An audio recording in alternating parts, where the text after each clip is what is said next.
As always, it is my pleasure that you join me for today's podcast of Second Chance Coaching. My name is Dr. Richard Lewis. If you'd be so kind as to leave me a rating and your feedback, I would very much appreciate it, and it will help others like you to optimally discover this podcast wherever you listen to this and your other favorite podcast. As you know, at Second Chance Coaching, we focus on seeing everyday life through the eyes of the returning citizen and highlighting the resiliency of the human spirit. I would love to work with you one-on-one, whether you're a returning citizen or coaching client seeking your second chance, or you're a representative of a business, college, or university seeking to integrate and support returning citizens in your respective organizational and learning environments. Please feel free to contact me via email at richard@secondchancecoaching.com or via Instagram at @the_Dr.RichardLewis.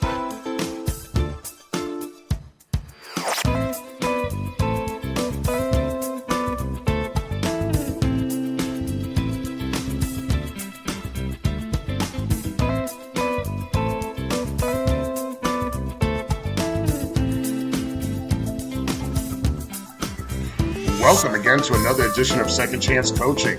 As always, it is my pleasure to join you on another week of your reentry journey from whichever corner of the world you're listening from. We always remain humbled and excited that you decided to spend a part of your week with us. And I can tell you, as always, the most favorite part of my week is sitting down here with you at Second Chance Coaching. We're still releasing on Wednesday, but we came out a couple of hours late for two good reasons. Number one, you might be able to hear that I'm fighting a little bit of a cold. Not too bad. It's just a couple of little sniffles. And then the main reason why I came up late, which was for a really good reason, is that all of a sudden I saw the phone ring and it was a FaceTime video with my daughter and my granddaughter. And my granddaughter wanted to talk to her pep here and show me all the books she's reading and tell me everything that's going on with her. She's fighting a cold herself, so she had to stay home from school today. So she had all that time to sit and talk to Pepe and show the books that she's reading and all the stuff that she wanted to catch up on me as she learned how to talk.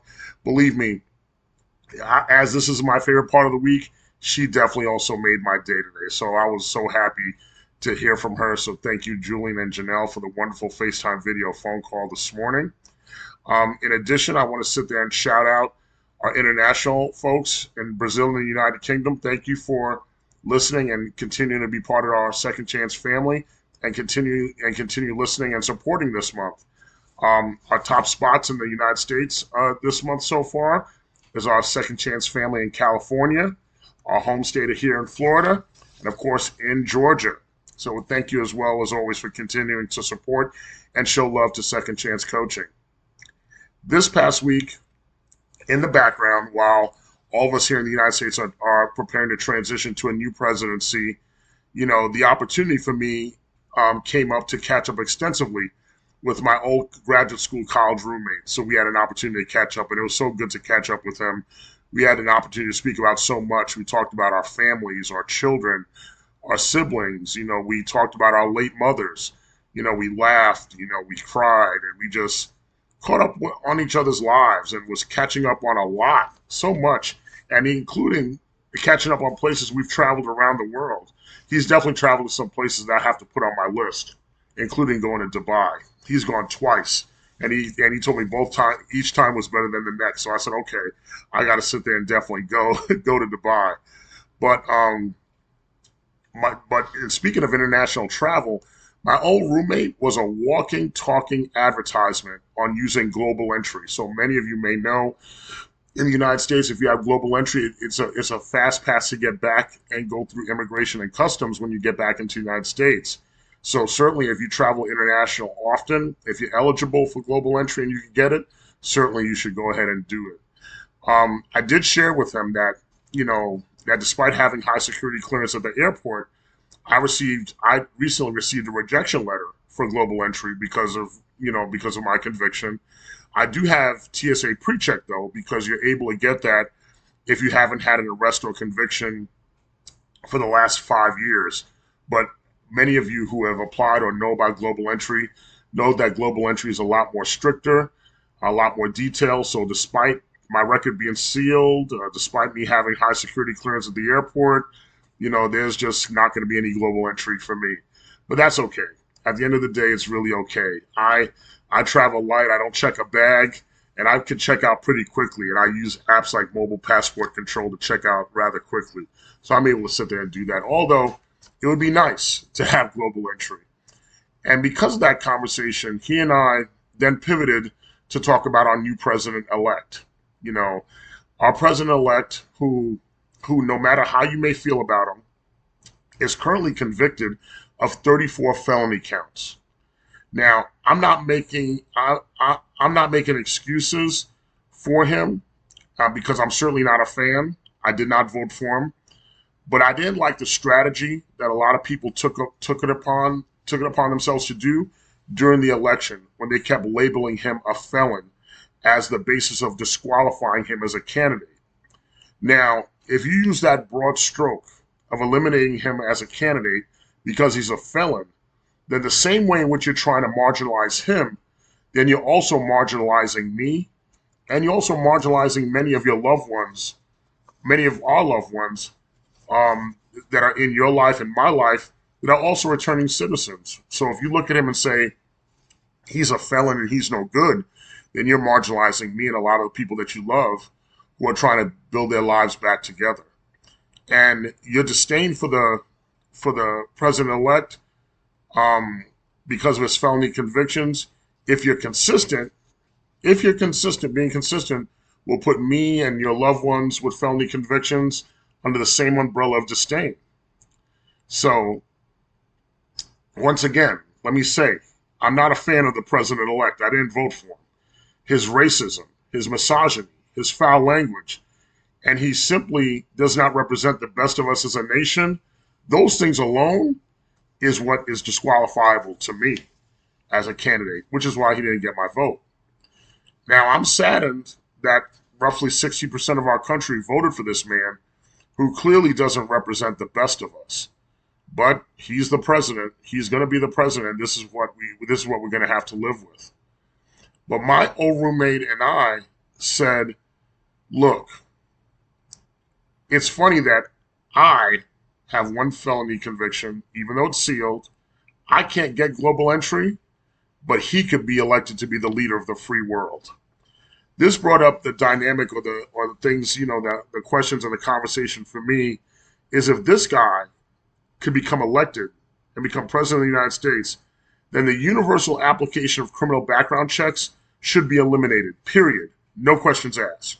If you could be the leader of the free world with 34 felony convictions, then why are we running background checks on other people? In the emotion of the situation, that was a clear-cut, definitive statement for me. That hey, if you could be the president, there shouldn't even be criminal background checks even run anymore. But in the emotion of the moment, I definitely felt that way. It was clear-cut, definitive for me. But let's unpack this a little more. And it may not be a right or wrong answer. It may be questions for you to think about. Do you do a criminal background check on that daycare worker that's going to be taking care of your kids? The same person that's going to be taking care of my Janelle if she went to daycare today. Do I want them to have a background check? But the leader of the free world doesn't have to have a background check. He could have 34 felony convictions. Does the person that's going to install my cable on my Wi-Fi, do I want them to have a background check? Is it important for them to have a criminal background check? But the leader of the free world could have 34 felony convictions. Does my barber or my stylist, can they get a license? Can they work with a felony conviction under the umbrella of a criminal background check? Can they do that and make a living for themselves? But the leader of the free world could have 34 felony convictions, felony counts. Those of you who have parents that are getting older, and you may have them in elder care, or they may be in nursing homes, or you have a home health aide. Do you want them to go through a criminal background check? But the leader of the free world that people voted for has 34 felony counts. Myself, in my profession, I'm a professor, you're a teacher. Should they be subjected to criminal background checks? But the leader of the free world has 34 felony convictions counts against them. The person that cooks the food in your restaurant, or cooks the food that you eat when you eat out? Do you need them to have a criminal background check? But the leader of the free world could have 34 felony counts against them. The hotel worker, the hotel that you stay at, do you want them to have a criminal background check done against them? But the leader of the free world could have 34 felony counts against them. When I put that statement on social media, I got such a ferocious reaction from friends and coworkers and former professors who are fans of the president-elect, who vigorously defend him and say a lot of things that, quite honestly, is really shocking to me, that I didn't know that's the kind of people they were. But that's what they do. And one of my former professors, only addressed my criminal background check post as saying, "quote unquote, the people have spoken." And then when I looked at that, I was going to answer her back and say, "The people have spoken." Now, what the heck does that have to do with anything? I'm saying, so you're saying the people have spoken, that criminal background checks don't mean anything? Having 34 felony counts against you doesn't mean anything? That we don't expect we don't expect more of our leadership, of our public servants? Is that what you mean by the people have spoken? If you're proud of your president-elect, you may say, "Oh, well, he was wrongfully convicted. It was a political thing." I get that. You can still be proud of him, and whether you believe he was wrongfully convicted or not, and you want to be proud of him, that's fine. But guess what? There are thousands of returning citizens all over the country that are wrongfully convicted every day, and live still with the collateral consequences of their conviction, the conviction that they were also wrongfully convicted of as well, that they also have to sit there and go through the indignity of a background check, or have to be told they're not getting a job, or not getting an apartment, or not going to be eligible for services because of that wrongful conviction. But the leader of the free world could have 34 felony counts against them. Before I had, I'm looking at this piece of paper right now. Before I had my record sealed, I had, and I still have the rehabilitation paperwork from the state of New York called a Certificate of Relief from Civil Disabilities. Now, this paperwork in New York enabled me to have my voting rights restored, and especially it also enabled me to be eligible for public sector employment. Also, it would also demonstrate in New York rehabilitation that I've been rehabilitated. It'll open up the door for me to have access to social services that may not have been accessible to me, or housing, or even as a way of private employers seeing that, okay, this is something that the state has given him that demonstrates a level of rehabilitation.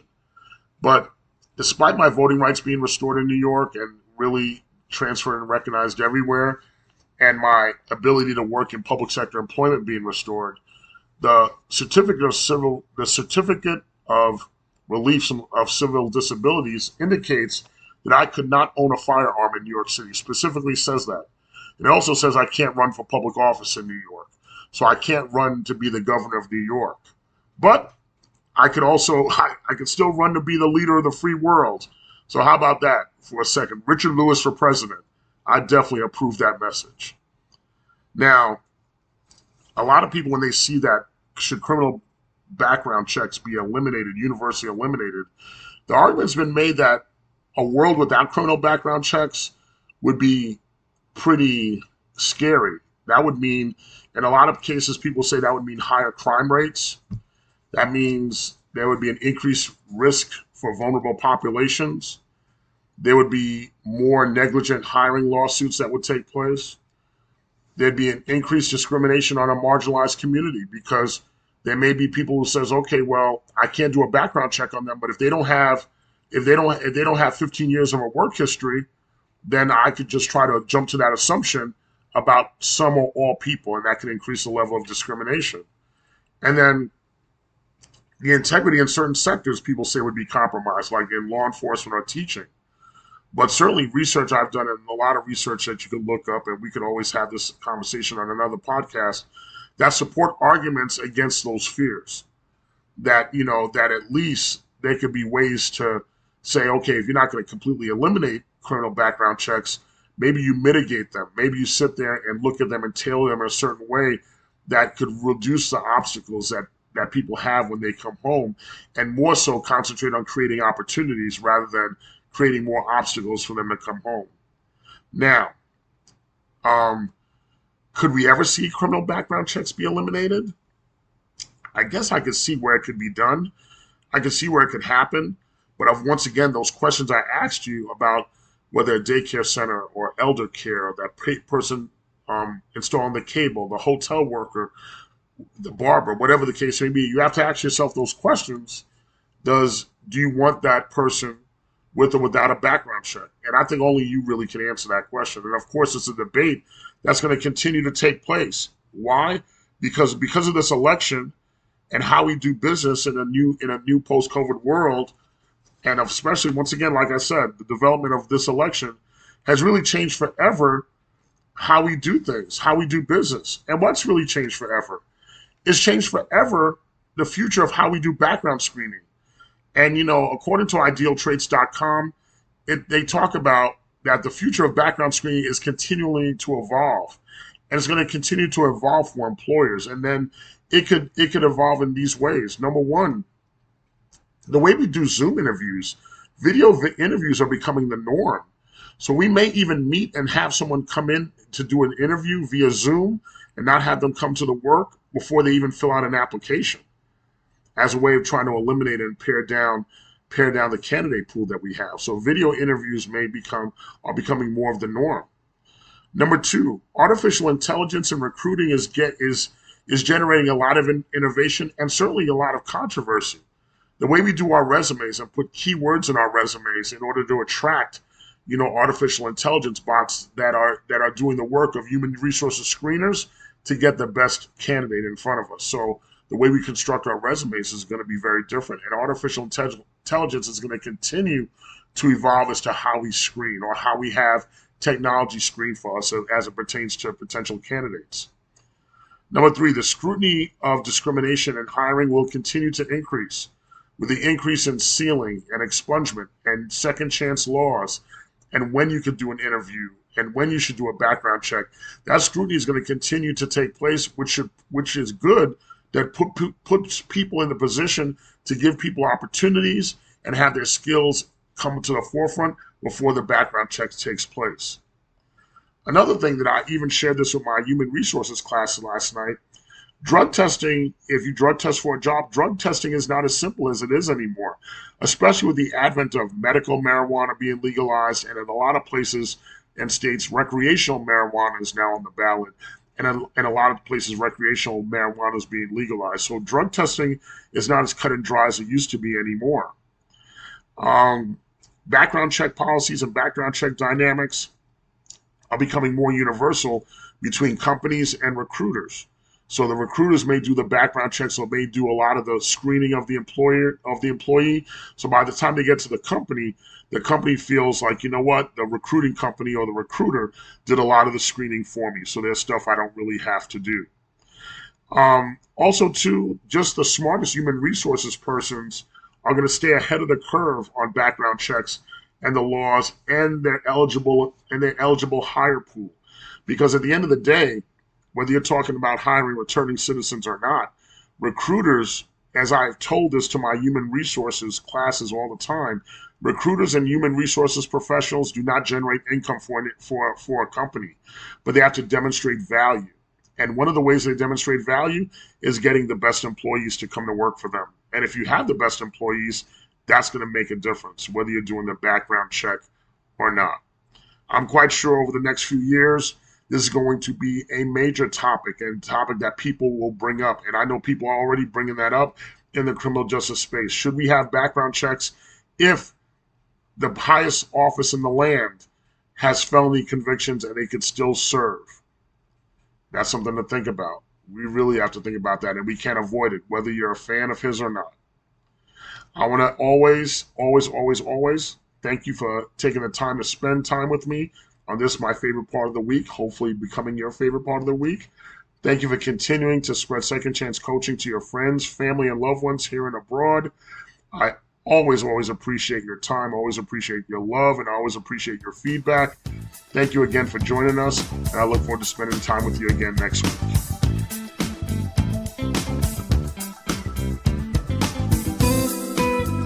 Thank you again for joining us here at Second Chance Coaching.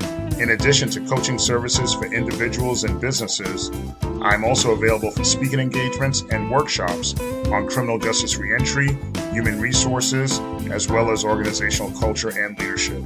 Feel free to email me at richard@secondchancecoaching.com, as well as connect with me on Instagram at @DrRichardLewis. Remember, every day you are given this opportunity for your second chance, and I know you'll make the best of it. I love you all, and I look forward to connecting with you next time here at Second Chance Coaching.